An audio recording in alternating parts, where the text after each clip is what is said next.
아이고, 아이고, 말하지 마세요. 나가요. 아, 나가나요? 뮤트. 마이크로폰.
시작했죠, 여러분? 제 얼굴 잘 보이십니까? 아, 조금 전에 그 대기 화면에서 제 얼굴과 지금 그 실제 얼굴이 많이 일치가 안 되더라도 양해 바랍니다. 그리고 앞에 대기 화면을 안 보신 분들은 뭐 그렇게 큰 실망은 없겠네요. 오랜만에 또 이 화면을 통해서 여러분들 아마 만나게 될 텐데 다들 반갑습니다. 왜 사도 바울을 공부해야 될까? 왜 이 사람을 연구해야 될까? 사도 바울이요. 나를 닮아라 이렇게 얘기하죠. 빌립보서나 고린도서 보시면은 사도 바울이 나를 닮아라, 나를 쫓아해라 이렇게 얘기해요. 우리들 중에 누가 뭐 자신 있게 나를 쫓아해 보세요. 이렇게 막 자신 있게 얘기할 수 있는 분들 혹시 있을까요? 나같이만 하면 돼라고 얘기할 수 있는 분들이 있을까요? 몇몇 분들은 그럴 수 있을 거예요. 그게 누구냐면은 요 옆에 우리 용인에 그 용인대학교 있잖아요.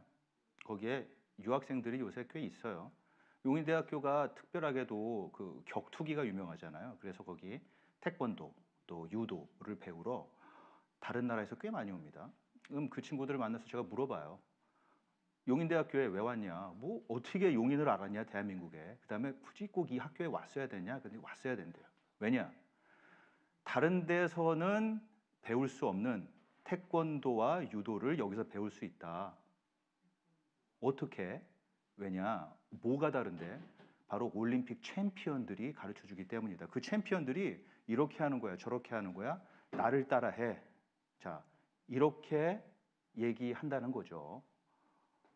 어떻게 나를 따라해 자신 있게 얘기가 나올 수 있느냐? 그리고 우리는 왜 그거를 쫓아갈 수 있느냐? 아, 챔피언이 하는데 올림픽에서 금메달 목에 걸었는데 세계 선수권대회 3연패 했는데 그런 사람 말을 안 따라가면 그걸 안 쫓아하면 그럼 무슨 수로 우리가 금메달 목에 걸고 또 챔피언 되겠어요. 그런 의미에서 왜 우리가 사도 바울을 공부해야 되느냐? 왜 사도 바울이 자신 있게 나를 따라해라라고 얘기하느냐?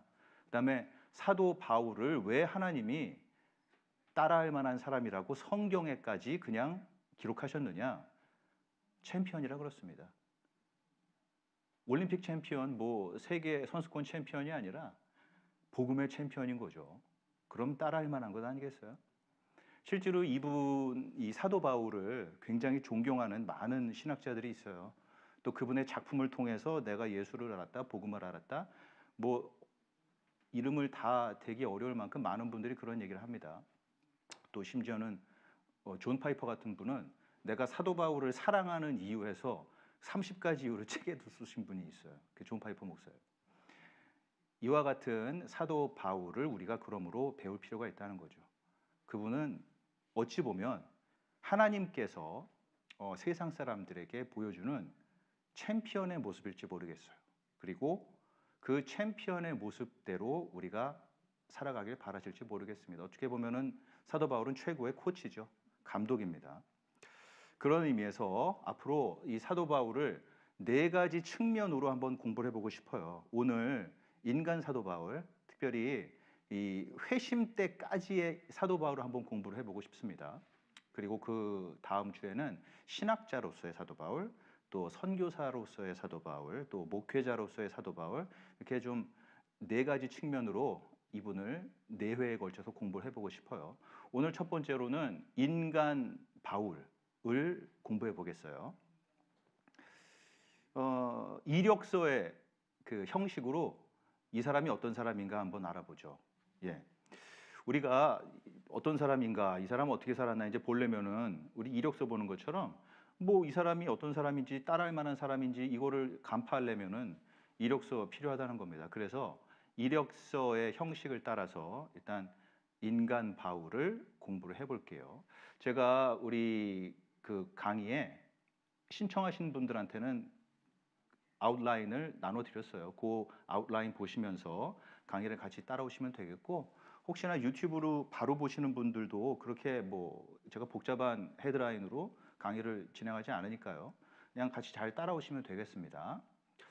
먼저 우리 이력서의 첫 번째 보통 이름이죠. 예, 이름입니다. 그의 이름은 사울이냐 바울이냐 이제 이건데요.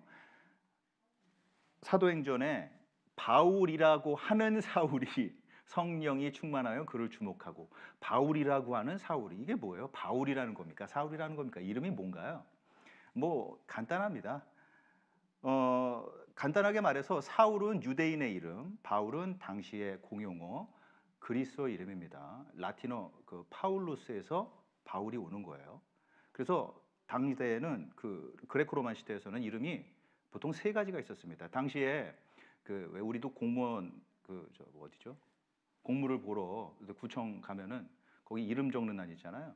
이 그레코 로만 시대에도 이름을 적으라고 해서 이렇게 서류를 나눠줄 때 거기에 이름을 적는 칸이 세 가지가 있었답니다. 예, 그리스식 이름과 또 자기 속한 민족의 이름, 그다음에 자기 가족 이름 이렇게 해서 당시에는 한 사람이 세 가지 이름을 갖는 것이 아무런 문제가 되지 않았다 이런 얘기입니다. 근데 이제 생각해 볼게요. 여기서 왜 그의 이름이 사울에서 바울로 바뀌었느냐? 사도행전 13장 9절 좀 전에 보셨지만 사울이었던 사람이 바울로서 그 사용되는 이름이 좀 바뀌죠. 이게 사도행전 전체적인 그 맥락 또 사도 바울의 부름의 맥락과 어떻게 보면 일치된다고 볼 수 있어요. 지금 그가 유대인의 이름으로 불리우던 사람이었는데 그리스인 이름으로 불리우게 되었다라는 얘기를 하잖아요. 바로 이게 복음의 성격이기 때문에 그렇습니다. 결국 사도 바울이 이방인들을 위한 유대인이 아닌 그 외에 다른 사람들을 위한 그런 그 사도로서 불림 받았다. 또 그와 같은 활동이 본격적으로 시작된다. 그러므로 그가 과거 사울이라는 유대인의 정체성에서 바울이라는 당대 모든 사람들한테 통용될 수 있는 이름으로 그 정체성이 바뀌었다라기보다는 새로운 모습으로 소개된다. 자, 이런 개념으로 생각할 수 있겠어요. 결국 교회의 핵은 맨 처음 유대 예루살렘에서 훗날에 그리스 언어가 중심이 되고 또 모든 민족들이 모이게 되는 그 안디옥으로 바뀌게 돼요. 자, 이런 하나님의 섭리가 녹아 있는 그런 이름에 대한 이해 이렇게 되면 되겠어요. 우리가 보통은 사울이 바울 됐다 했을 때 그 이름이 바뀐 것에 굉장히 큰 의미를 두고 또 그 인생의 극적인 회심의 변화 때문에 이름이 변하지 않았느냐. 아브라함이 아브라함 되는 것처럼 사라가 사레 되고 사레가 사라 되고 또 야곱이 이스라엘 되고 뭐 이런 의미가 있었지 않았느냐. 그런데 원래 이 사람의 이름이 여러 가지 있었습니다. 하지만 여러분 이름에는 중요성이 있어요. 우리 이름에서 한번 중요성이 무엇인지 생각해 보면은 요걸 한번 적용을 한번 잠깐 해보죠. 생각해 보죠. 예수님이 왜 태어나시잖아요. 그때 그 육신의 아버지로 키워줬던 그 요셉에게 예수님 그 꿈에 천사가 나타나죠. 그 다음에 아들을 마리아가 낳을 텐데 내쫓지 말고 이름을 지어줘야 되는데 예수라고 지어줘라 이렇게 하죠. 어느 경우에서든지 보통은 높은 사람 또 더 힘 있는 사람 더 서열이 높은 사람이 서열이 낮은 사람들한테 이름을 지어주는 거예요. 그래서 의미를 부여한다는 거예요. 근데 예수님의 경우에서는 벌써 자신의 이름을 자신이 정하죠. 다른 사람이 이름을 정해주지 않아요. 그래서 예수님이 이름의 경우에서 사도 바울의 경우에 있어서는 그가 두 가지 이름을 다 갖고 있었고 또 유대인과 또 당대 모든 사람들 사용하던 그리스어의 이름 그 두 가지를 다 갖고 있었다는 얘기인데 그 이름의 의미에서 볼 때는 다른 사람들이 다 이름을 지어주지만 예수님 경우에는 자신의 이름을 자신이 정한다는 거죠. 더 높은 사람, 더 권위 있는 사람이 없는 거예요. 그 갓난 아기일지라도요. 우리 그러면은 이제 사도 바울의 이름에 대해서 알아봤습니다. 그 다음에 이력서에서 이제 고향을 봐야죠. 출생지가 어딘지.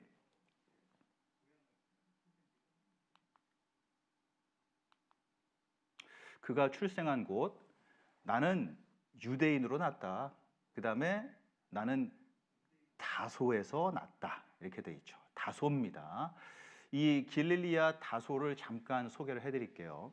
이 사람이 이 수리아라는 당시 그 한 지방과 소아시아 사이에 무역로에 위치해 있던 이 다소라는 지방, 지금으로 말하면 터키 되겠어요. 여기에서 태어났습니다. 한 인구가 50만 명 정도 됐다고 해요. 그리고 굉장한 무역의 중심지였다고 합니다. 당연히 돈이 많은 도시였겠죠. 거기에다가 교육까지 좋았대요. 아테네, 그다음에 알렉산드리아와 더불어 굉장한 교육 도시로서 이름이 자자했다고 하고 또 철학에 있어서는 누군가 이렇게도 얘기합니다. 아테네를 능가하는 도시였다. 자, 장사 잘 되지, 돈 많지, 또 애들 교육시키기 좋지. 사람들이 몰리겠죠. 국제 도시였어요. 다민족 공동체, 그것이 바로 이 다소라는 도시였습니다. 그 다음에 이 도시를 우리가 또 눈여겨 생각해 볼 이유는 자유도시였다는 개념이에요. 이게 뭐냐면은 로마 중앙정부가 직접적으로 그렇게 손을 안 대는 도시가 자유도시였는데 다소가 그런 도시였다는 거죠. 그러면은 왜 사도 바울이 다소에서 났다면 그 부모님이 다소로 왜 이주를 했느냐? 앞에 얘기한 뭐 산업도 좋고 또 철학도 좋았지만 학자들이 하는 얘기는 아마도 다소가 자유도시였기 때문이다라는 평이 더 많아요. 우리가 그 1세기에 유대 역사를 공부하는 데 있어서 굉장히 신뢰를 갖고 의지하는 1세기 학자가 있습니다. 요세푸스인데 그 요세푸스와 또 이후에 제롬이라는 학자들이 공통된 얘기를 해요. 뭐냐면은 제롬이라는 학자는 이렇게 얘기합니다. 원래 갈릴리 주변에 사도 바울의 부모님이 살았었는데 그 원래 살던 동네에 로마 군인들이 쳐들어와서 회당을 다 박살냈다. 이렇게 얘기합니다. 그러면서 이 부모님들이 다소로 이사를 갔다. 이렇게 얘기를 하죠. 요세푸스도 똑같은 얘기를 하는 거예요. 1세기에 로마 군인들이 갈릴리 주변에 이 유대인 회당들을 파괴하는 사건이 있었다. 이렇게 얘기합니다. 자, 그렇다면 그런 상황에서 이 사도 바울의 부모님들한테 다소라는 동네는 굉장히 매력 있는 동네였을 거예요. 자유도시거든요. 로마 직접 그 간섭을 안 받는. 그래서 내가 섬기고 싶고 만나고 싶고 모이고 싶은 그 모든 것들을 다른 도시에서는 누릴 수 없는 비교적 자유로운 것으로 다소로 마음이 끌렸을 가능성이 크다는 거죠. 여러분 우리는 이사 가실 때 어느 집에서 살까 요거 이제 어떻게 정하냐 이거예요. 물론 아까 돈 많이 버니까 직업 때문에 문제 될 건 없습니다. 또 뭐 사는 환경, 애들 교육 뭐 이거 다 괜찮아요. 그걸 무시하는 건 아니에요. 그렇지만 여러분 하나님을 섬기기 좋은 장소라서 여러분 이런 기준을 혹시 갖고 있나요? 하나님의 사람들 우리 아름다운 예배 공동체와 모이기 좋은 곳이라서 여러분 이런 기준이 있냐는 거죠. 물론 성경에는 안 나와 있어요. 그리고 당시의 역사를 통해서 유추해 본 얘기긴 하지만 뭐 일리가 있으니까 우리도 역시나 하나님 중심인 또 예배 공동체와 또 이 이웃들 간의 아름다운 교제와 사랑 그 가운데 성장할 수 있다는 그 가능성을 내 거주지를 위한 중요 요소로 꼭 삼을 수가 있어야겠어요. 지금 사도 바울의 이름, 그다음에 그의 고향 다소 여기까지 이제 얘기를 나눴어요. 그 다음에 우리가 이제 봐야 될 게 뭐냐? 조금 전에 나왔죠. 화면 오른편에 타르소스 이렇게 되어 있죠. 바로 저곳이 다소입니다. 그리고 지금 저 글을 쓰고 있는 저 좀 머리 시원하신 분 있죠. 저분이 제롬이라는 분이에요. 물론 저렇게 생겼는지 안 생겼는지는 다 상상의 결과물 되겠고요. 여기는 요 분이 바로 요세푸스입니다. 우리 1세기 유대 역사에서 사실은 이분 작품에 거의 다 의존해요. 그리고 앞으로도 이 강의 중에 아마 이분 얘기가 많이 나올 거예요. 자, 이번에는 우리 본적이 어디냐? 요걸 한번 봐야 되겠어요. 로마서에도 나오고 빌립보서에도 나오는데 나는 유대인 중에 유대인이고 또 내가 베냐민 지파 출신이다. 이렇게 얘기해요. 아까 다소로 이사 간 얘기는 제가 드렸어요. 그런데 왜 이름이 사울이었을까도 여기에서 이제 힌트가 나옵니다. 좀 보시면 아시겠지만 베냐민 지파 출신이다 이렇게 되어 있죠. 이스라엘의 초대 왕이 사울이었어요. 그런데 이 사람이 베냐민 출신이었습니다. 자, 이 바울의 부모님의 상황을 아까 이해했으니까 이 베냐민 지파 출신인 자신의 아들을 사울로 이름 짓는 게 어떻게 보면은 굉장히 유추가 가능한 거예요. 사울왕 수준의 사람이 내 아들이 됐으면 하는 바람이 있었던 거죠. 그러면 로마 제국의 그 박해를 떠나가지고 비교적 자유롭게 하나님을 섬길 수 있는 곳으로 다소로 이동한 게 그 부모님이었다라면 이런 이름을 지어주는 것이 너무나 정당할 수 있다는 거죠. 상상 가능하다는 거죠. 자신의 아들이 사울 왕이 했던 것처럼 그 베냐민 지파의 가장 위대한 그 사람이 했던 것처럼 그래서 주변에 있는 그 원수들을 다 걷어내고 또 이스라엘을 지켜냈던 것처럼 우리를 핍박하고 있는 이 로마 제국에서부터 내 아들도 우리 가문의 우리 집안의 그 위대한 왕이었던 그 누구죠? 사울 왕 같은 역할을 했으면 하는 이제 그런 바람이 얼마든지 있을 수 있는 거죠. 더 나아가서 사울이 다윗이라는 하나님의 기름을 부음받은 그 왕에 앞서서 그래도 이스라엘 왕의 첫째 왕으로 터전을 닦았다는 것처럼 내 아들도 이 하나님이 약속해 주신 그 메시아를 준비하는 그런 역할을 하면 좋겠다. 이런 바람도 역시나 있을 수 있다는 겁니다. 아까 얘기 드렸지만 우리가 이름을 그냥 막 짓지 않죠. 우리 자녀들한테 아니면은 뭐 우리가 사랑하는 물건일 수도 있는데 아니면 뭐 가축일 수 있어요. 이름 막 짓지 않습니다. 의미가 있는 거예요. 그래서 앞에 우리가 이런 정황들을 다 봤단 말이죠. 바울이 그 출생한 그 환경, 로마 시대를 봤기 때문에 그 사울이라는 이름이 어떻게 나올 수 있었느냐, 그리고 그 부모의 심정은 어땠느냐를 유추해서 이렇게까지 결론을 얻어낼 수 있다는 거예요. 또 하나 아까 베냐민까지만 얘기했는데 이 사람은 이제 자신을 또 계속 유대인으로 소개를 해요. 내가 유대인 중에 유대인이다. 내 혈통은 순수하다. 유대인 중에 유대인이니까 아마 우리도 야 나는 한국 사람 중에서도 토종이야. 뭐 이런 의미겠죠.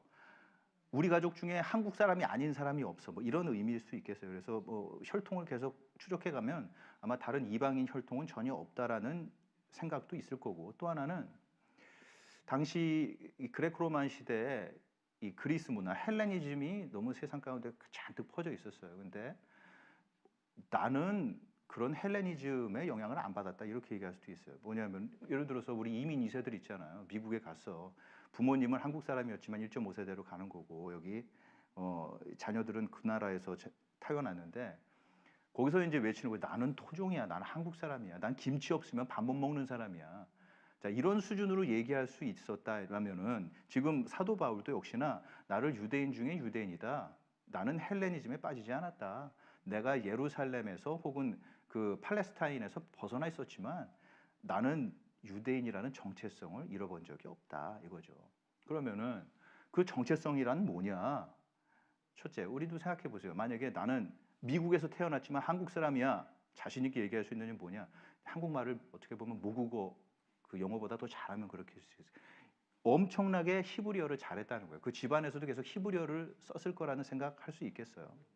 또 당연히 유대인의 그 관습 따라서 8살이면은 할례를 받았겠죠.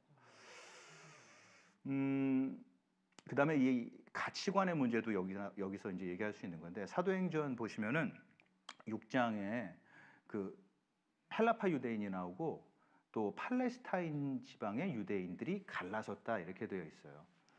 이 헬라파 유대인이라는 게 뭐냐? 왜 남북이 그 이스라엘이 남북으로 갈리잖아요. 그러면서 멸망하고 또 외세의 침략을 받아서 그 당시 여러 군데로 흩어져서 지냅니다. 근데 이 사람들이 다시 몇 세대에 걸쳐서 흩어져 살다가 예루살렘으로 돌아오는 경우들이 있어요. 근데 그럴 때에 흩어져 살면서 언어를 잃어버린 거예요. 그리스어밖에 못 써요. 히브리어는 못 쓰는 사람들입니다. 그런데 그대로 고향을 떠나지 않았던 사람들은 남아서 히브리어를 쓰고 또 자신들의 경전들을 읽고 이제 이런 것들을 했다는 거죠. 자, 이런 의미에서 나는 정체성도 잃지 않았어. 나는 헬레니즘에 빠져들지도 않았어. 나는 히브리어도 너무 잘해. 자, 이렇게 얘기하는 겁니다.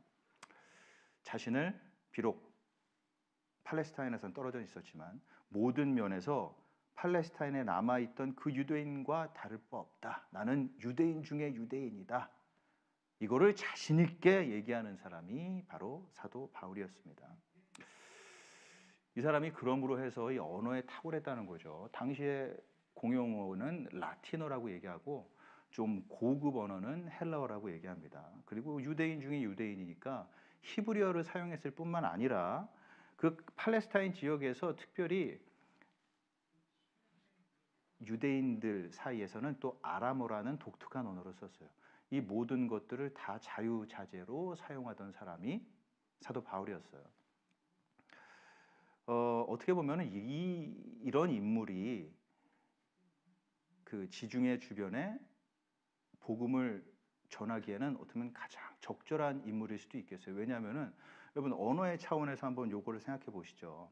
이 인물에서도 하나님의 뜻 혹은 교회의 성격이 나타나요.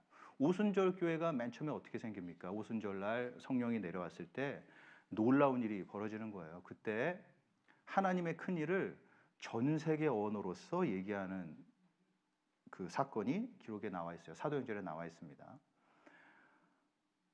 한번 생각해 보세요. 만약에 우리 교회 지금 용인제일교회가 처음에 문을 딱 열었어요. 그 다음에 우리는 당연히 한국말로 우리의 모든 예배나 공식적인 절차를 진행했다 이거예요. 처음 교회가 열리고 그 첫째 행사를 한국말로 진행해. 그러면은 이 교회는 한국어를 사용하는 사람들이 일단은 첫 번째 대상, 가장 중요한 사람들이 될 거예요.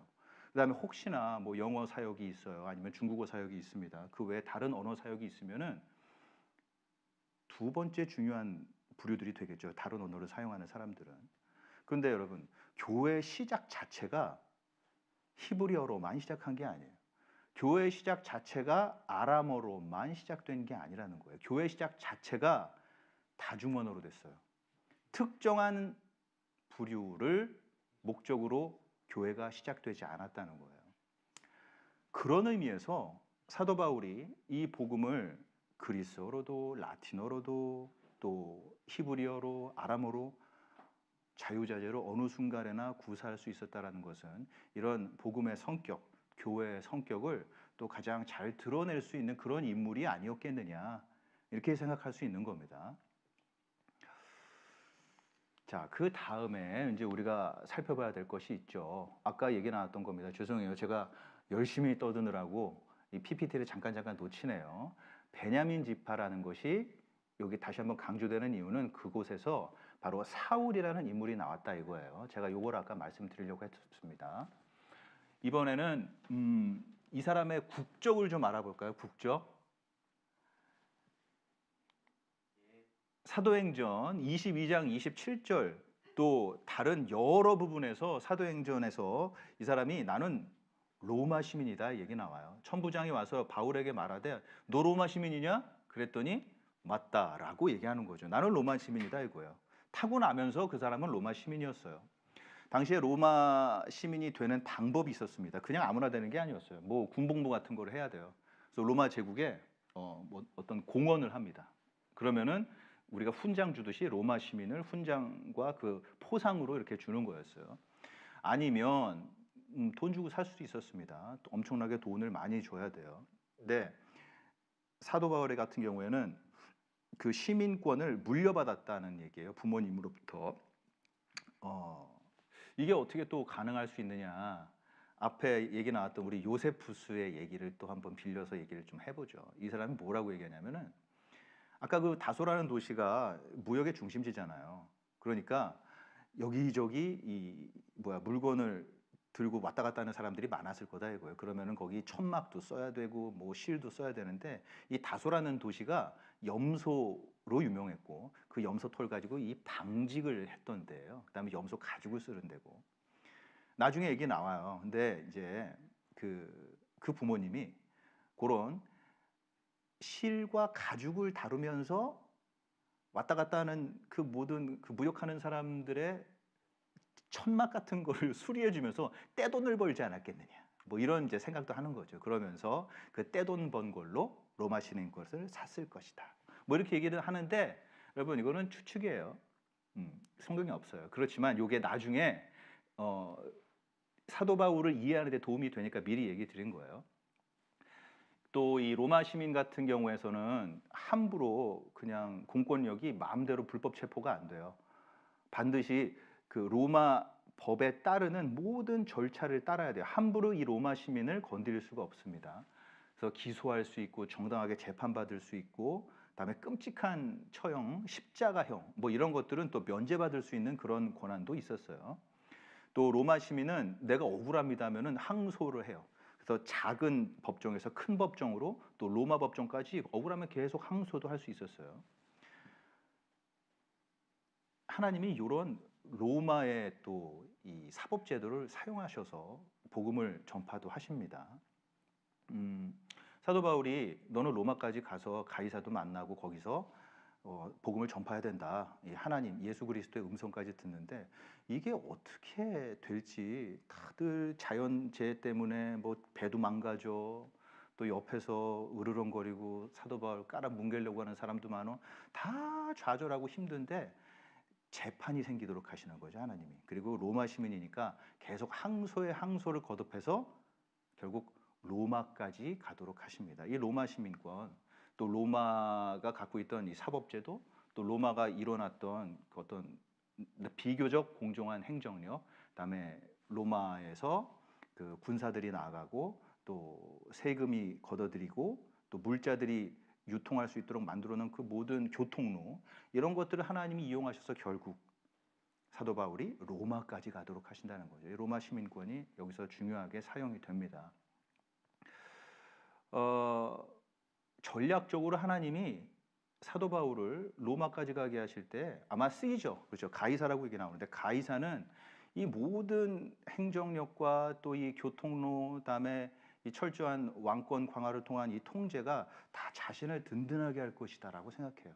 그런데 그 훨씬 넘어 하나님의 섭리 가운데 그 가이사의 자신을 위한 이기적인 노력은 하나님의 복음 전파와 구원이라는 이 큰 사랑을 위해서도 사용이 됩니다.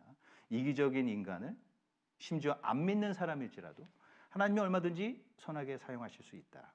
자, 이 로마 시민권을 가진 사도 바울을 통해서 이 포인트까지 한번 생각해 볼 수 있겠어요. 우리가 강의가 12시까지죠.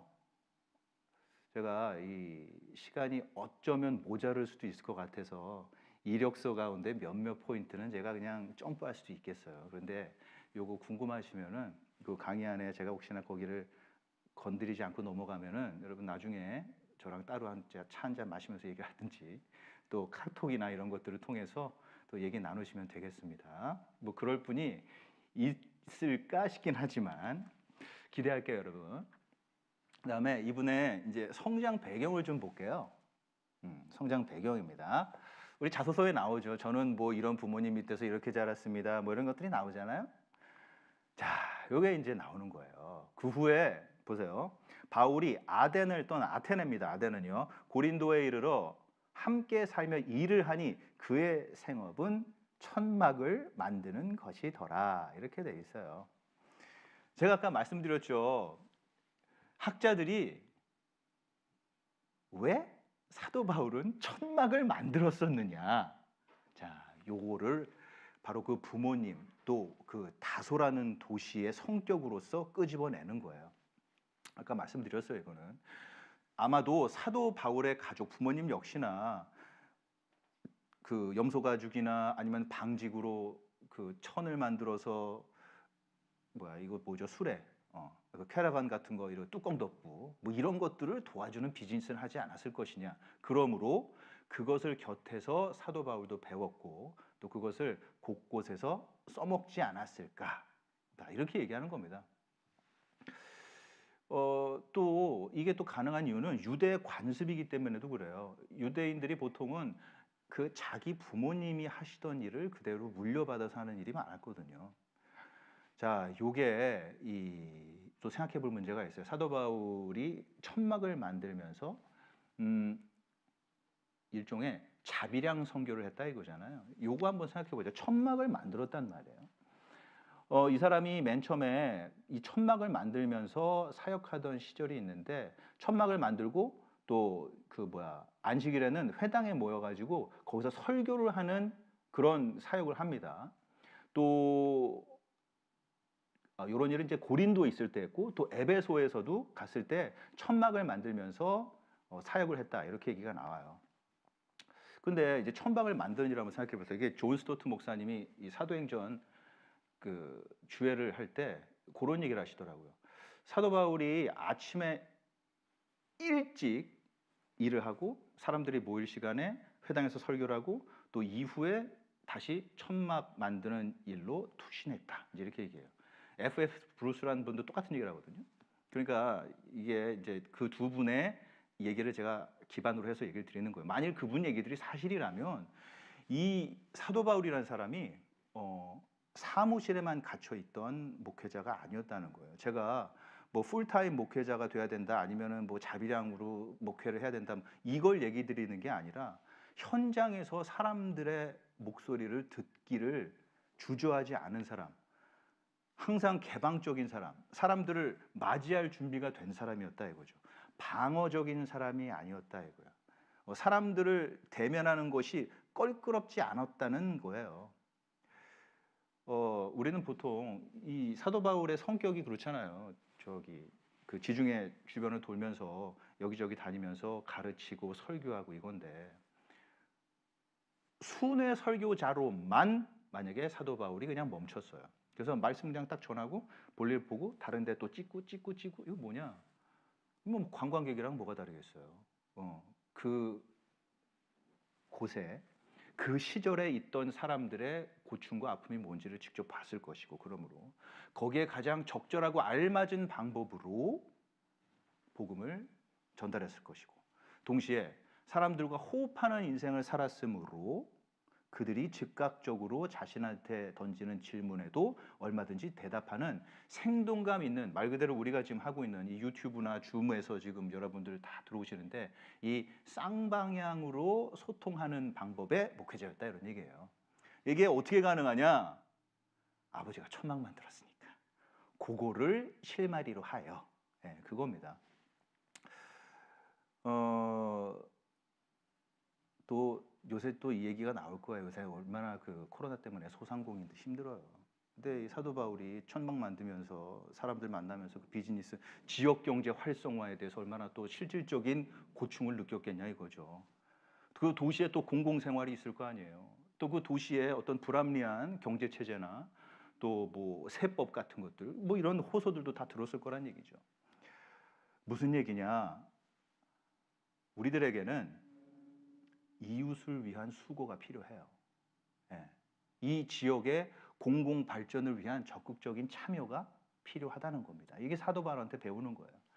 뭐가 있을까요? 우리 할 수 있는 건 뭐 용인은 그래도 대한민국은 그래도 괜찮은데 비교죠. 그러나 뭐 이 지역을 더 살만하게 안전하게 지켜준다든지 아니면 이 지역의 뭐 지역 경제를 어떻게 활성화할 것인가 뭐 이런 것들 얼마든지 우리가 고민을 해야 된다는 거죠. 크리스찬은 도시의 공공 영역에 들어가야 돼요. 살아야 된다는 거죠, 같이. 그냥 말씀만 툭 전하고 뒤로 내빼는 것은 안 되겠어요. 시간이 없네요. 제가 더 얘기를 하면 안 될 것 같아요, 여러분. 그래서 지금 이 성장 배경, 자, 천막 제조에 종사하는 그 부모님을 뒀다라는 거. 그리고 그런 성장 배경으로 인해 생활 속에서 역동성을 가진 꿈틀꿈틀하는 복음을 피부 맞닿으면서 이웃들에게 전할 수가 있었다. 요거를 얘기하고 싶었던 거죠. 여러분 이게 사도 바울의 이력서 중에 하나 되겠어요. 그 다음에 이제 어려운 얘기 나오는데요. 이 사람이 가방끈이라고 그러면 너무 좀 공식적이지가 않죠. 학력이라고 얘기를 드릴게요. 이력서에는 우리가 다 학력이 들어가는 거니까 이걸 봐야 되는데 이게 엄청나게 중요해요. 자, 어떻게 이제 본인을 소개하느냐? 자기 이력서 보니까 내 사부는 가말리엘이다. 요거 한마디로 게임을 끝내고 이제 자기의 학력을 이제 한 줄 적는 간다 이런 얘기죠. 근데 이제 여기서 생각해봐야 될 게 또 뭐 있냐면은 이 그레코로만 시대잖아요. 그러니까 그 시대의 교육 체계를 받았을 거예요. 왜냐하면 다수라는 또 국제 도시에서 살았으니까. 근데 동시에 유대인이잖아요. 이 사람이 유대인으로서의 교육도 받았을 거란 얘기예요. 그럼 그레코로만 시대의 교육이 뭐였느냐 이제 생각을 해봐야 되는데 초등교육과 이제 고등교육으로 나뉘는 겁니다. 우리는 초등교육은 뭐 계층에 따라서 초등교육까지만 받는 사람들이 있고 또 고등교육까지 가는 사람들도 있는데 초등교육은 뭘 받냐면요. 읽기 쓰기, 그다음에 산수, 뭐 요 정도 하는 거예요. 그런데 여기 나오죠. 헬레니즘을 기반으로 하는 그 교육이 있고 헤브라이즘을 바탕으로 하는 교육이 있어요. 요 두 가지를 다 공부했다는 얘기입니다. 근데 이 고등교육에서 아까 그리스 헬레니즘을 기반으로 했을 때요. 고등교육에서는 당대 대단한 어떤 문학가나 천학가들의 작품들을 다 그냥 싹 다 외우는 거예요. 다.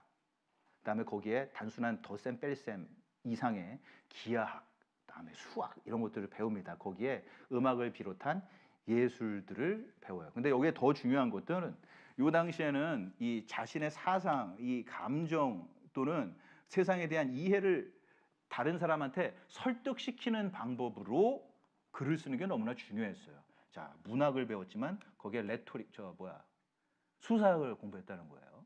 이런 것들이 바로 헬레니즘을 기반으로 한 고등교육 차원에서 아마 사도 바울이 배우지 않았을까 이런 겁니다.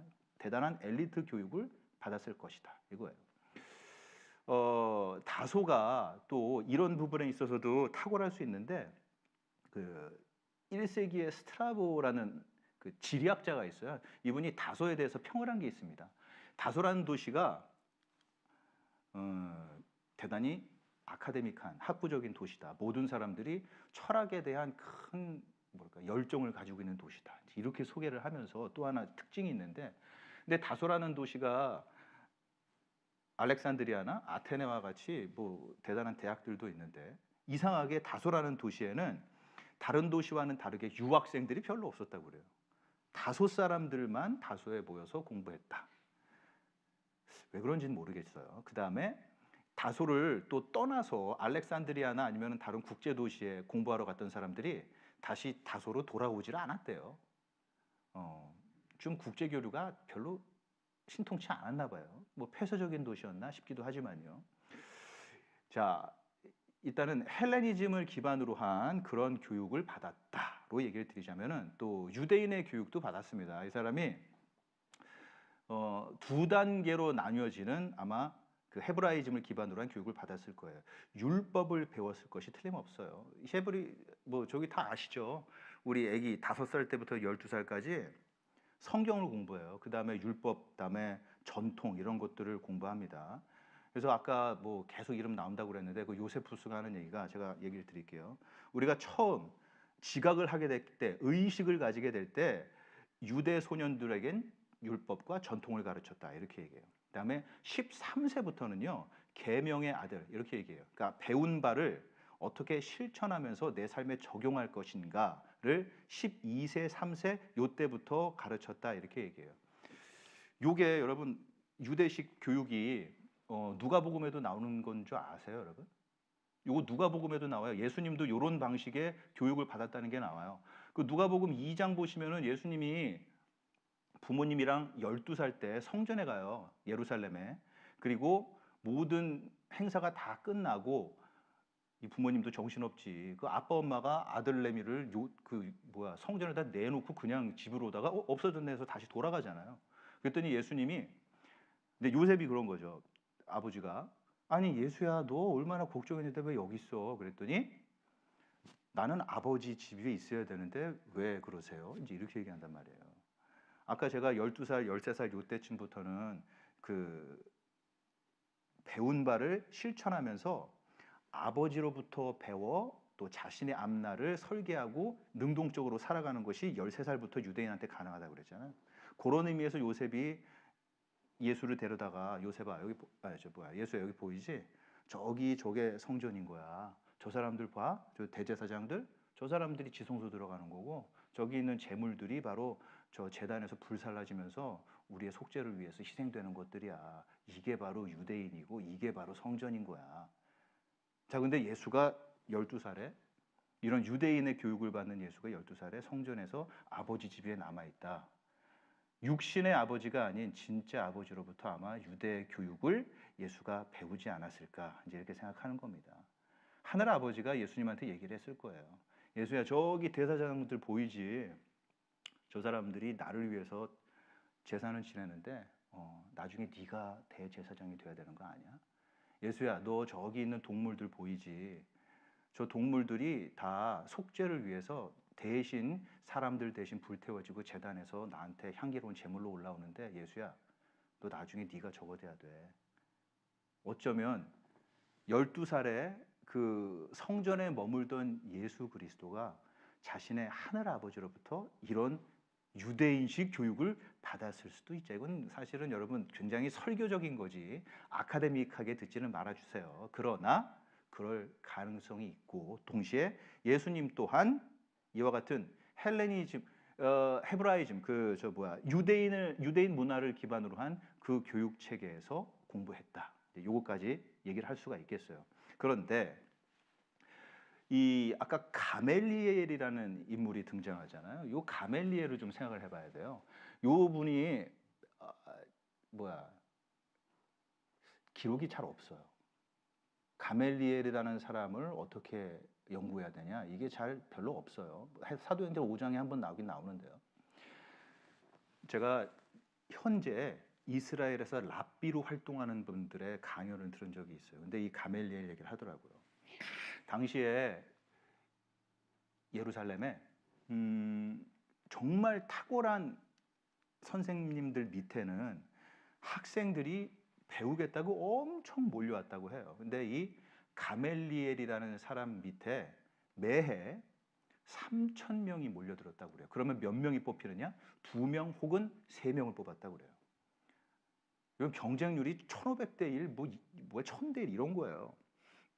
그만큼 가멜리엘이라는 사람은 모든 사람들이 동경하는 그런 인물이었어요. 근데 그런 경쟁률을 뚫고 사도 바울이 가멜리엘한테 공부를 배웠다? 뭐 이제 얘기 끝난 거죠. 나 하버드 나왔어죠. 나는 옥스퍼드, 하버드, 그다음에 스탠포드, 그다음에 서울대 여기 싹 다 나왔어. 학력에 요거를 집어넣는 거예요. 나 가멜리엘한테 배웠다 이거예요. 유대교 안에 뭐 샴마이 학파나 또 힐렐 학파가 있긴 있었는데 여기까지는 뭐 얘기 안 나누고 일단은 가멜리엘이라는 사람한테 공부를 했으므로 근데 가멜리엘이라는 사람의 아버지가 힐렐이라는 유대인 그 역사 가운데도 정말 손꼽히는 또한 학자예요. 바로 이 사람이 구약 성경을 어떻게 해석해야 되는가 7가지 원리를 가르쳐 주면은 그것을 배워서 성경을 공부하고 다 이 과정을 거쳤어요. 특별히 바리새인들이나 서기관이나 율법학자 이런 사람들이요. 그러므로 어쩌면 이런 구약을 해석해내는 공부를 가멜리엘이라는 정통파한테 최고의 솜씨 있는 사람한테 제대로 배운 사도 바울이기 때문에 그 사람이 해석해내는 그 구약 성경의 이해는 믿을 만하다는 거죠. 심지어 그가 해석하는 여러 구약의 내러티브들이 신약에 들어가 있을 때 하나님도 인정해서 그것을 성경으로까지 인정하도록 해주셨어요. 공부를 열심히 해야 돼요, 여러분. 제대로 배우시는 건데 지금 오늘 배우러 오신 거 아니에요. 예, 사도 바울 될 가능성이 있다는 거예요. 아유 대단하지 않아요, 여러분? 그렇죠? 자, 이제 뭐 웃는 분도 있을 텐데 그래도 뭐 밝게 웃으시면 좋습니다. 다음에 이제 사도 바울이 뭐라고 얘기하나 한번 볼게요.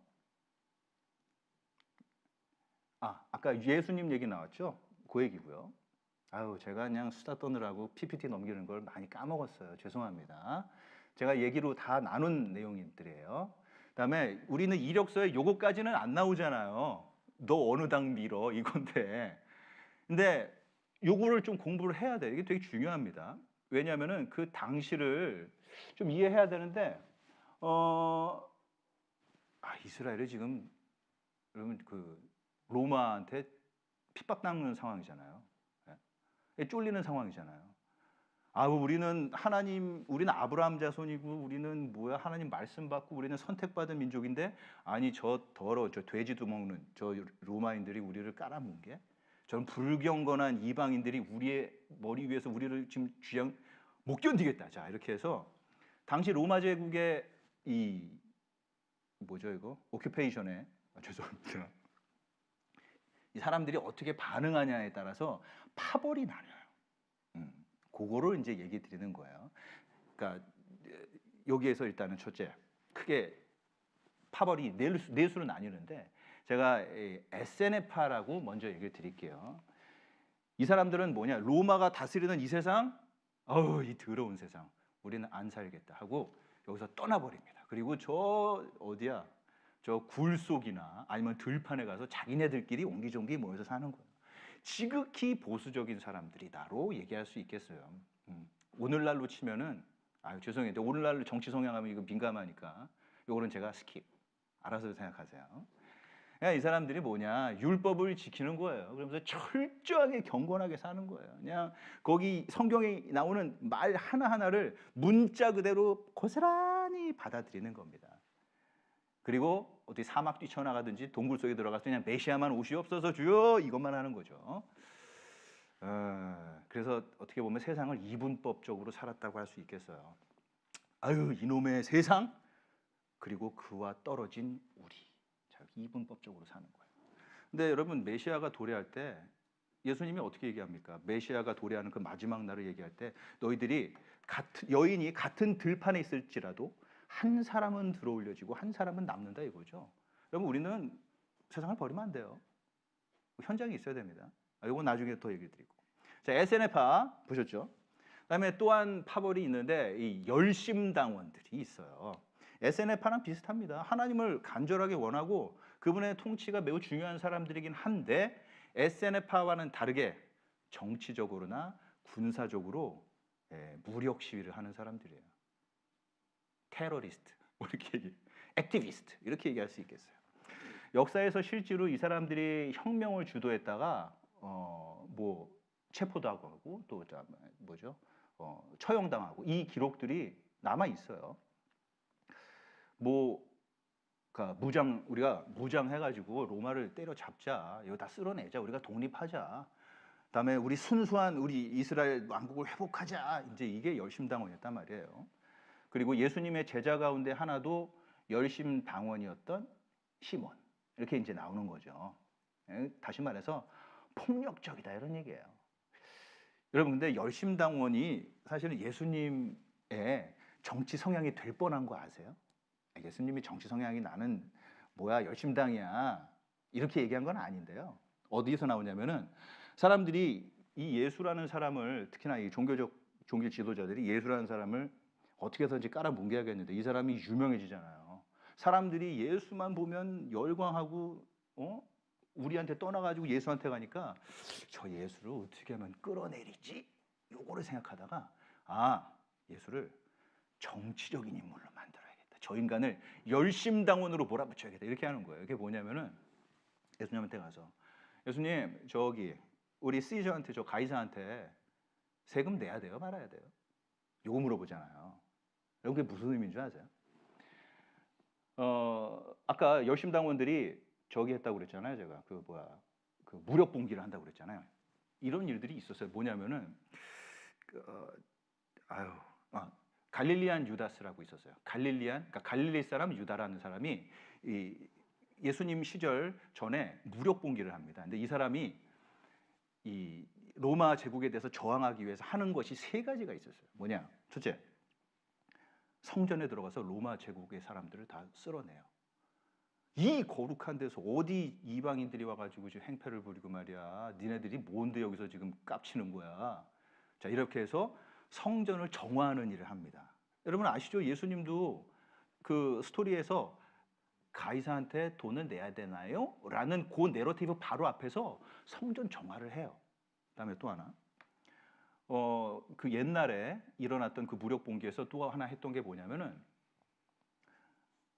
우리 하나님 나라를 회복합시다.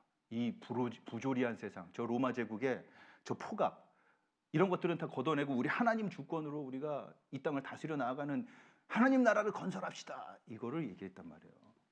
예수님이 오셔가지고 주구장창 하는 얘기가 하나님 나라잖아요. 그렇죠? 근데 또 하나 요 옛날 그 무력 시위 테러리스트들이 뭘 했냐면 또 하나는 우리 세금 내지 맙시다. 여러분 이 정부에 우리 저항합시다. 이걸 얘기했단 말이에요. 자, 예수님이 지금까지 성전 정화했죠. 다음에 하나님 나라 주구장창 얘기했죠. 하나만 예수님이 얘기하면 옛날에 일어났었던 그 무력 그 게릴라들과 다를 바가 없어지는 거예요. 세금을 내야 되나요? 말아야 되나요? 자, 이 열심당원으로서 예수를 몰아붙여가지고 인기 없게 만들려고 했던 것이 바로 이 정치 리더들이 예수를 끌어내려고 하는 방법이었어요. 여러분 열심당원에서 만약에 여기서 또 엉뚱한 얘기하면 안 되는데 사도 바울 얘기하는 다 예수님 얘기하네요. 근데 열심당이 이와 같이 당대 사람들에게 인식됐다. 이와 같은 방법으로 시대를 이해하고 또 그 로마 제국에 저항했던 파벌이 있다. 그래서 지금 SNF파 얘기했고 열심당 얘기했습니다. 또 하나는 사두개인들을 좀 얘기할 필요가 있겠어요. 이 누구냐 이 사람들이.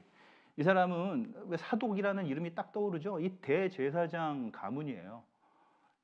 이 사람들이 권력의 자리에 또 올랐던 사람들이에요. 그 당시에서 돈 많고 명예 있고 지위 있고 자, 요 위치에 있던 사람들이 바로 사두개인이었습니다. 그래서 권력에 있었다라는 것은 로마 제국이랑 아주 그냥 붙어 먹었다는 얘기죠. 오늘날로 치면은 인적 네트워크도 빵빵했다는 얘기예요. 그다음에 사회 곳곳에서 한가닥 하는 사람들이 이제 모여있던 그런 자리였겠죠. 그러면서 저 탑 엘리트, 저 높은 곳에 있으면서 저 어디 후질군하고 칙칙한 데서 저 굴에 모여가지고 맨날 칼 갈면서 어떻게 우리 쟤네를 해코지하지? 뭐 이런 애들을 이제 깔보는 뭐 그런 사람들이었겠죠. 아유, 저것들은 언제 맨날 사회정의만 얘기하고 저것들은 언제 인권만 얘기하고 저것들은 언제 사람 구실해? 뭐 이런 수준으로 이제 얘기했던 사람들이었겠다 이거예요. 그렇다고 해서 뭐 성전 제사는 무시했느냐? 그건 또 아니에요. 성전 제사는 지냈습니다. 그러나 이제 이 사람들 소개할 때 보면은 부활을 믿지 않았다 이렇게 얘기하죠. 그게 이 사람들의 신학과 관계가 있는데 사두개인들은 예수 그리스도가 아니라 뭐죠? 모세 오경만 믿어요. 다른 책들은 하나님 말씀으로 받지 않습니다. 그리고 모세 오경에 이사야나 아니면은 뭐 다니엘 아니면 욥기 같은 데는 부활이라는 개념이 분명하게 나오거든요. 근데 모세 오경에는 그게 명쾌하게 부활의 개념이 나오는 부분이 없어요. 그래서 부활을 안 믿죠. 그러면 이 시간이 다잖아요. 이후의 세상이 없는 거 아니에요. 다른 상급이 없는 거 아니에요. 지금 내가 어떻게 사느냐에 따라서 또 그 이후에 내 삶이 결정된다라는 게 없는 거잖아요. 요거 굉장히 그 오늘날 그 리버럴한 분들의 생각과 좀 비슷하다 이런 얘기예요. 지금 이 순간 내가 뭘 하느냐 요걸로 이제 내 인생이 결정된다 이거죠. 요것도 얘기하면 얘기가 좀 길어질 것 같긴 하지만 잠깐 또 얘기를 나누면은 이 예수님도 이 사두개인들한테 이 공격을 받아요. 이게 뭐냐면은 그 얘기죠. 부활이 있냐 없냐 요거를 이제 시비 잡으려고 그래서 예수를 우습게 만들려고 모세가 한 남자 한 여자가 결혼했는데 자녀가 없는 상태에서 남자가 죽었을 때 그 남자의 동생들이 결혼을 해서 애를 갖게 하는 것 이것이 있겠냐. 근데 요거 다 죽었어. 근데 애가 없이 첫째도 애가 없고 둘째도 애가 없고 그럼 결국 이 여자는 나중에 부활됐을 때 누구의 부인이 될 것이냐. 이제 이걸 물어보잖아요. 근데 궁극적으로 예수님이 여기서 어떻게 그 사람들을 다루시나 보세요. 이 사람들이 모세오경만 믿잖아요. 이사야나 다니엘에서는 부활의 얘기가 나오는데 거기엔 명쾌하게 없으니까 듣는 사람 입장에서 부활이 있다라는 것을 증명하시는데 그렇기 때문에 출애굽기를 꺼내 드시는 거예요. 모세오경 가지고 얘기하죠. 떨기나무에서 모세가 무슨 얘기를 듣더냐. 너희들이 그 알고 있는 것 가지고 한번 얘기를 해보자 이렇게 얘기하시는 거예요. 그러면서 아브라함의 하나님, 야곱의 하나님, 또 하나 이삭을 빼놓으면 이삭이 좀 이삭의 하나님 이렇게 해서 아브라함의 지금 하나님이란 아브라함의 하나님이었다라고 얘기하지 않는다는 거예요. 이미 그 당시에 모세랑 하나님이 만나는 순간은 아브라함, 이삭, 야곱이 죽은 지 수백 년이 지난 후인데 그 순간에도 나는 아브라함, 이삭, 야곱의 하나님으로 소개한다는 거죠. 그건 무슨 얘기냐? 어딘가에 아브라함, 이삭, 야곱이 살아있다는 얘기예요. 여전히 지금 현재 그들의 하나님이므로 자, 요걸 가지고 부활을 변증하시죠. 예수님이. 사두개인들과 이런 식으로 예수님이 얘기 나눴다는 기록이 있습니다.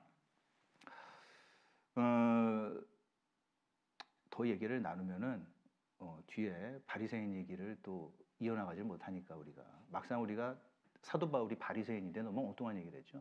왜냐? 바리새인을 이해하려면은 요런 앞에 있던 파벌들과 빗대서 얘기를 하는 게 이해하기가 쉬워서 그래요. 예, 이제 바리새인 얘기로 바로 넘어가죠. 바리새인들이 학자들 얘기로는 당시에 대부분이 뭐 중산층이라고 그래요. 괜찮게 살았나 봐요. 그래서 뭐 평신도도 있었고, 뭐 사업가도 있었고, 뭐 장사하는 사람도 있었고, 또 상공인들도, 그러니까 그 제조업에 종사하는 뭐 여러 계층이 있었지만 그래도 중산층의 사람이었을 것이다라고 얘기해요.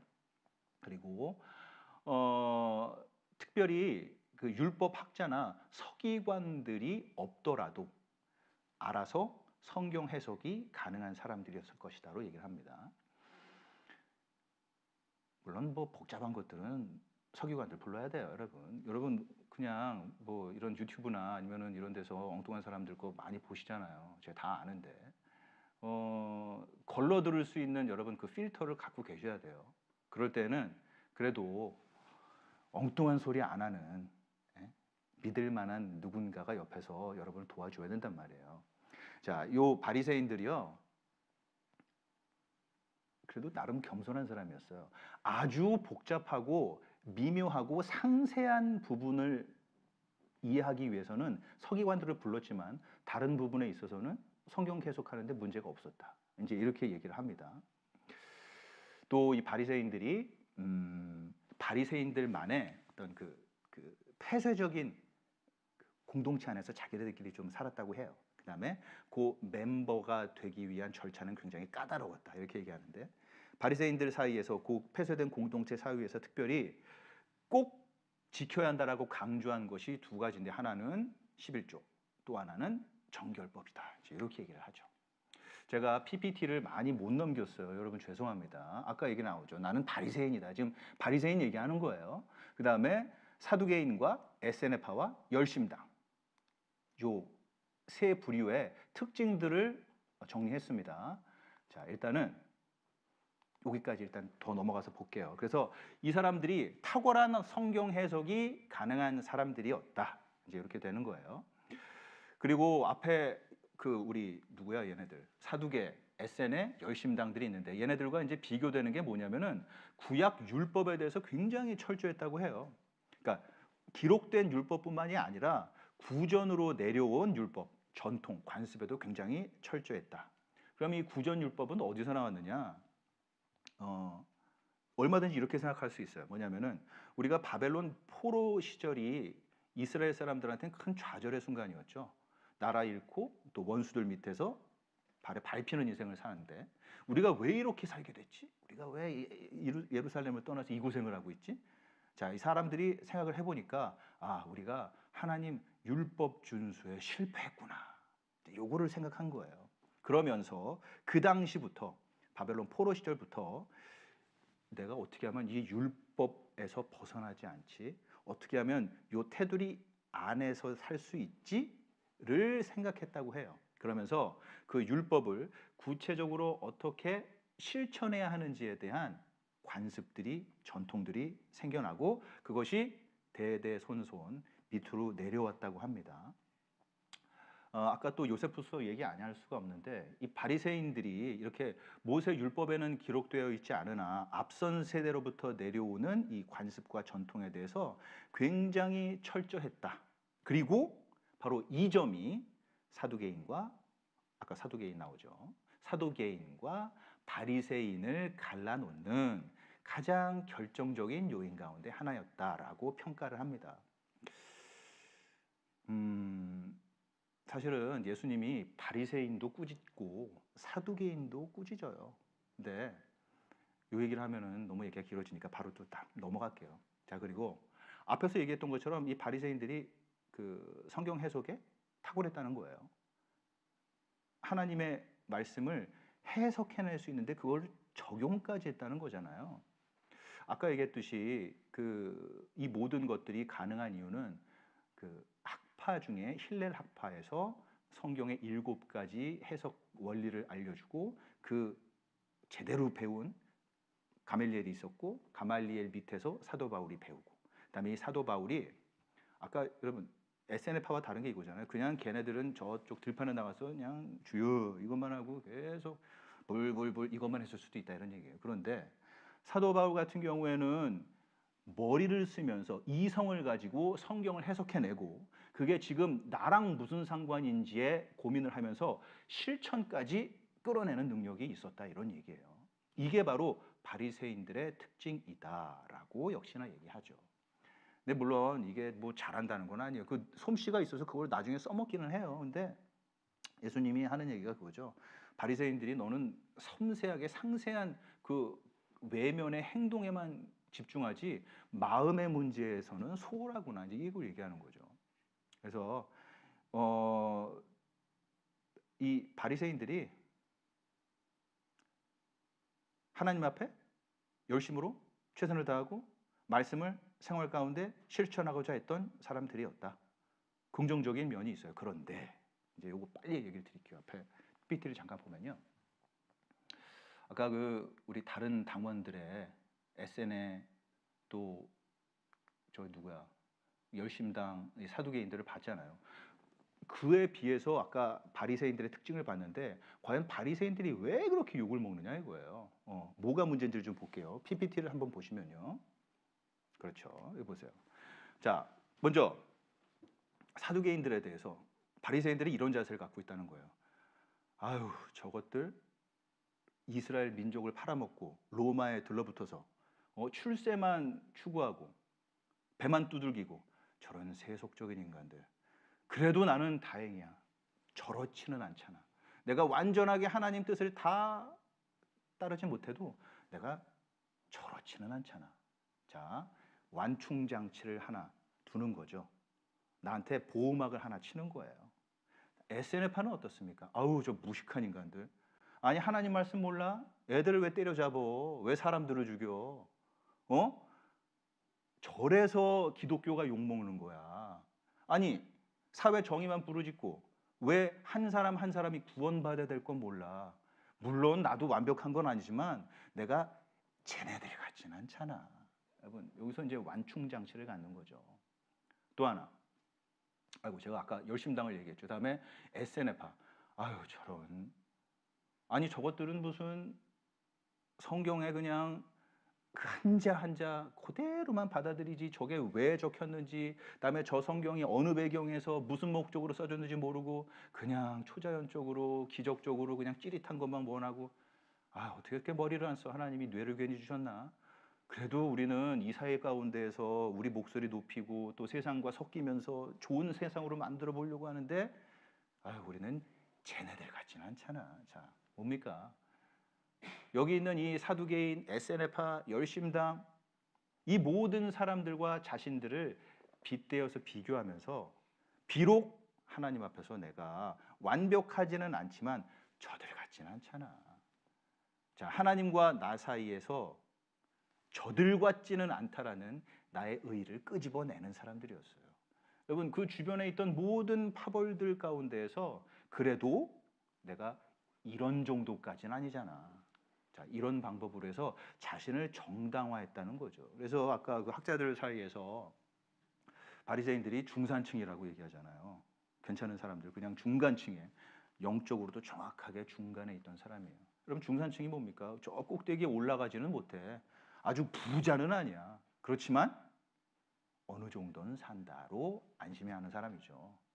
여러분 중산층이 뭡니까? 아주 내가 똑똑하지는 않아. 내가 탑 엘리트는 아니야. 그래도 저런 무식쟁이 같지는 않잖아. 내가 이 시민사회에서 그래도 공헌하면서 한 자리는 하고 있잖아. 자 어디선가에서 완충장치를 찾으면서 거기에서 그냥 안심하고 내가 괜찮은 사람이라고 스스로에게 되뇌 있는 사람들이 어쩌면 중산층일지도 모른단 말이에요. 영적인 중산층, 그냥 경제적인 그 당시 사회 가운데서 뿐만이 아닌 영적인 상태도 바로 중산층으로 사는 것이 바리새인이었어요. 왜냐? 나보다 못난 사람, 이상한 사람 너무 많은데 나는 안 그러니까요. 이게 문제였다는 거예요. 사도 바울이 이 다메섹에서 예수님을 맨투맨으로 만나기 그 페이스 투 페이스 대면하기 전까지 이런 자신을 굉장히 자랑스러워했습니다. 나는 유대인의 유대인이다. 나는 뭐 바리새다. 뭐 이렇게 얘기하죠. 자, 보세요. 바리새 사도 바울. 일단은 바리새인으로서 자신이 가졌던 이런 유산들이 있잖아요. 탁월하죠. 율법 잘 지키지. 그 중산층으로서 어디에 꿀리지 않지 최소한. 다음에 사람들과 서로 협력하면서 공동체 생활하고 있지. 자기 조상들의 가르침에 대해서 헌신하죠. 또 열심을 가지고 있죠. 성경도 기가 막히게 본단 말이에요. 이런 열심들이 전부 조합돼서 사도 바울이 완성되는데, 그래서 이런 탁월한 배경을 가진 사도 바울이 뭐가 되느냐? 역사상 예수의 교회를 가장 끔찍하게 박해하는 사람이 되는 거예요. 네? 자, 이게 과연 어떻게 가능하냐? 제가 여기까지만 얘기를 하고 싶으나 그 다음 얘기를 위해서는 사회 경력을 한번 더 체크를 해야 돼요. 사회 경력을 봐야 되는데, 자, 이런 지금까지의 백그라운드를 가진 사도 바울이 이제 세상 가운데 발을 내미는 거예요. 이 사람이 어떤 인생을 살았느냐, 이제 이걸 봐야 되는데, 사도행전 7장 58절 보시면은 스데반이 그 돌에 맞아 죽는 사건이 생기죠. 그러면서 예루살렘 교회가 핍박받고 이제 흩어지는데, 그 현장에 성 밖으로 내치고 돌로 칠세 증인들이 옷을 벗어 사울이라 하는 청년을 발 앞에 두니라 돼 있어요. 스데반의 선교 현장 가운데 아까 바울, 사울, 바로 저 바울이 그 자리에 있었단 말이에요. 그리고 사람들이 옷을 벗어서 청년들 앞에 두니라 이렇게 돼 있죠. 또 하나 9장 보시면은 이 사울이죠. 바울입니다. 보세요. 예수 그리스도의 제자들을 위협하고 또 공갈 협박하고 어떻게 해서든지 해코지 하려고 정말 악랄할 만큼, 이렇게 더 이상 악랄하지 못할 만큼 사람들 아주 못 살게 굴고 있어요. 여러분, 일단은 이 사람이 신분이 뭐였나, 직업이 뭐였느냐,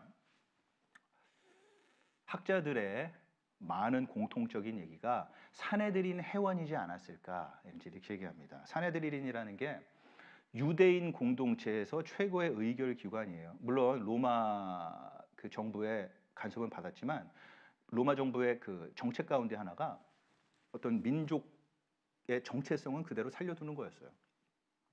그러니까 옛날에 왜 말살 시키는 게 아니라 융화시키는 방법, 바로 그런 방법으로 그 정책을 펼쳤기 때문에 유대인들이 자기네들의 어떤 의사결정을 하는 그 회의기관은 그대로 뒀습니다. 여기 보시면은 사람들이 자신들의 옷을 벗어서 사도 바울 앞에, 당시 사울 앞에 갖다 놔요. 뭐냐? 돌로 때려 죽은, 돌로 누군가를 해치기 전에 이 겉옷 벗는 거예요. 이게 갑갑하다는 얘기예요. 그리고 사도 바울, 그 사람이 거기에 대해서 옷을 벗고 적극적으로 살해의 준비를 하고 있는 사람들을 승낙하는 겁니다. 제가 아까 왜 랍비 얘기 한번 드렸잖아요. 그 가말리엘 얘기 이해할 때 이분이 또 하는 얘기가 이거예요. 우리도 사형 집행할 때 아마 제가 알기로는 법무부 장관 혹은 대통령이, 정확하게는 저도 모르는데 하여튼 최고 그 책임자가 집행하라는 콜을 줘야 그래야 집행이 된다고 그래요. 지금 사람들이 사도 바울 발 밑에다가 옷을 내놨는데 이게 무슨 의미인가? 제가 그 랍비의 얘기를 들었어요. 이거 성경에 없는 얘기니까, 그러나 얼마든지 유추 가능한 얘기고 많은 학자들도 동의하는 얘기니까 얘기를 드리는 건데, 왜 우리 봉화를 피우잖아요. 어떤 신호를 보내죠. 네, 그러면 여기서 봉화 보면 적군이 온다 해서 여기 봉화 피고 해가지고 한양까지 넘어오는 거잖아요. 예루살렘 사내들인 공회가 있습니다. 최고 의결 기관에서 사형 집행해 라는 신호를 받았을 때에 옷을 높이 이렇게 휘 저으면서 그 메시지를 토스하는 그런 그 절차가 있었다라고 해요. 사도 바울이 바로 당시 사울이 이런 절차 가운데 한 자리를 차지하고 있지 않았을까로 얘기를 해요. 그러니까 이 사람이 사내들인 회원이었을 가능성이 크다는 거예요.